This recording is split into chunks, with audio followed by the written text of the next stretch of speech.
Masaya namang ibinahagi ni Pangulong Ferdinand Bongbong Marcos Jr. ang balitang pinalaya na ng mga rebelde sa Yemen ang mga Pilipinong seamen na binihag noon. Ang magandang balitang yan, ikukwento sa atin ni Eileen Talipig. Masayang inianunsyo ni Pangulong Ferdinand Marcos Jr. ang pagpapalaya ng mga rebelde sa 17 Filipino seafarers na binihag sa Yemen ng mahigit isang taon kasama ang iba pang dayuhang crew ng MV Galaxy Leader.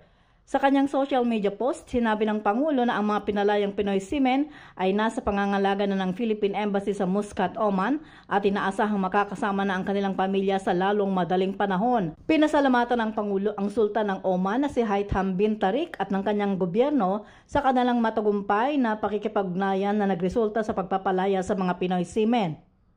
Pinapurihan ng Pangulo ang mga ahensya ng gobyerno at mga pribadong individual na nakipagtulungan sa mga dayuhang gobyerno sa mahigit 400 araw para mapalaya ang mga bihag.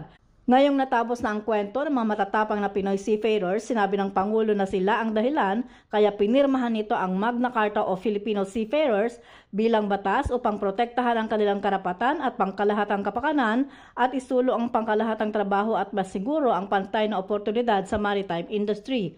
Ang 17 Pinoy seamen ay hinostage ng Houthi rebels sa Yemen habang kanilang barko ay naglalayag sa Red Sea noong November 19, 2023. Ako si Eileen Taliping para sa Kwentong Politiko.